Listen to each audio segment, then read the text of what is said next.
Sorry about that, babe.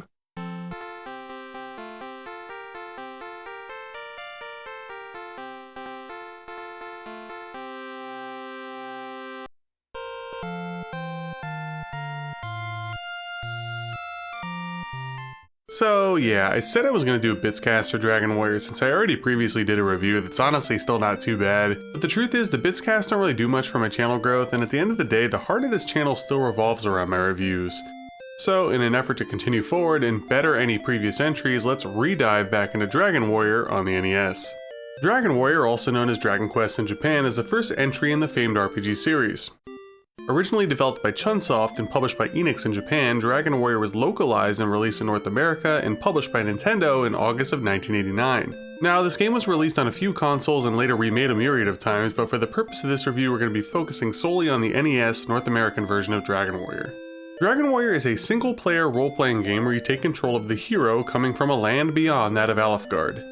Said hero, which the name is up to you, is a descendant of the legendary warrior Erdrick. Arriving at Tanticle Castle, unarmed, King Lorik sees potential in the hero to defeat the evil Dragonlord who rules Charlock Castle, which you can actually see from the very beginning of the game, which is pretty cool. And then, the hero would return the famed Ball of Light which casts enemies away from the kingdom. One thing that's pretty interesting about Dragon Warrior's story is while that your main goal is that of defeating the Dragonlord, pretty early on you are tasked by King Lorik to rescue his daughter, Princess Gwaelin, from the clutches of a green dragon in a nearby cave. While in my opinion the right and canon thing to do is to rescue her, you actually don't need to rescue her at all to beat the game. All her rescue really does is give you Gwaelin's love, which isn't necessary, and some extra dialogue. You could actually also beat the game with Gwaelin's sprite in your arms. Pretty odd stuff to say the least. So first you might be wondering, why did the name change from Dragon Quest to Dragon Warrior? Well, apparently there was a pen and paper RPG called Dragon Quest, and in order to avoid any legal BS, they just renamed it Dragon Warrior, which honestly I think it also lent itself pretty well to the times in terms of grabbing consumers' attention. So fierce and powerful. Another major point was the game underwent some massive sprite changes upon localization, which are pretty clearly ginormous upgrades, making the game look and feel much more fluid. Another interesting part of this story around its release is that the English version of Dragon Warrior was actually a commercial flop. It didn't really do very well. However, for those that had a subscription to Nintendo Power in late 1990, you were in for a treat. As subscribers, you were given a free copy of this legendary game. Obviously, this was a great move as the franchise continued on and thrived enough on the NES console to receive 3 more releases up to Dragon Warrior 4. Now, breaking down this game on the technical fronts, first, the graphics aren't necessarily mind-blowing, but given the fact that it is an RPG, most of the 8-bit era weren't. The one thing that I will give it though is that it's legendary. The colors pop, the world is recognizable, and the battle screens are actually pretty cool. Especially the ones outdoors where you get a nice combo of the overworld, stats and action tables, and a fierce enemy sprite with a more detailed background behind it. You never actually see your hero on screen during a battle, and both the attacking and spells are basically the same when the enemy is struck, but it doesn't really detract from the situation at hand too much. Again, nothing groundbreaking, but good enough to get the point across and make it memorable. The controls are fairly run-of-the-mill for a turn-based random encounter style JRPG. However, the menuing can be a bit clunky.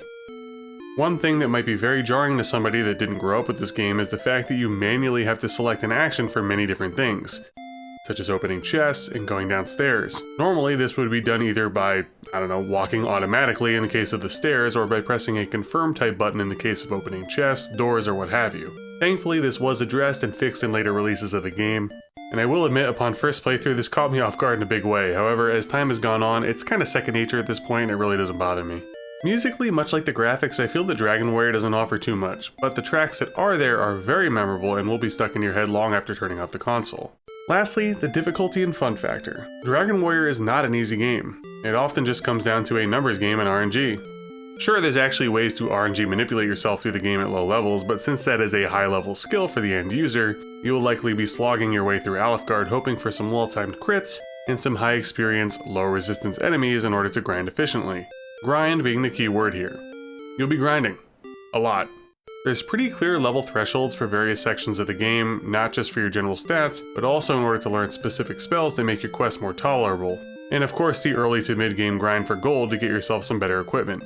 Dragon Warrior is a continuous journey to make your hero stronger in both level and gear. A great reference point is that, again, without RNG manips, essentially level 17 is the threshold for beating the game, with level 18, 19, and 20 basically being the sweet points and anything beyond that being a bit overkill. Even at level 17, you're going to need some serious shenanigans to pull it off consistently. The Dragonlord and Charlotte Castle are no joke. So you're probably thinking to yourself, that sounds overly grindy. Is Dragon Warrior fun? To me, absolutely. Dragon Warrior is a true pioneer RPG of the 8-bit era, spawning the illustrious franchise and providing triumphs along the way. This solo journey in restoring the peace to Alefgard is a legendary one. However, I can admit that the game in a sense is a bit on rails. No real variation in builds, no teammates, it's just you, the hero, and climbing the money and level ladder. While the game is simple and grindy, there's just something about it. I've referred to it for years as a charm.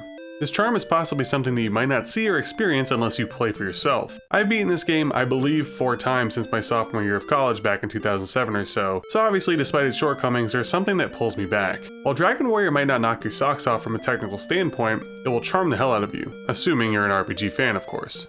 In a previous review a few years ago, I gave Dragon Warrior on the NES a 7 out of 10. Upon replay and regathering my thoughts, I still give it a 7 out of 10. I love Dragon Warrior, but I could fully admit where it falls flat and lags behind other RPGs around the same time frame. As such, I don't think I could honestly give this game an 8 out of 10 or anything above that. Kinda is what it is. Dragon Warrior is a timeless, charming, slightly flawed and limited RPG forefather. I recommend any RPG fan to play the NES version, but again, if you're looking for something a little more modernized, I'd recommend the Super Famicom or Game Boy Color remakes, which I do hope to cover in the future.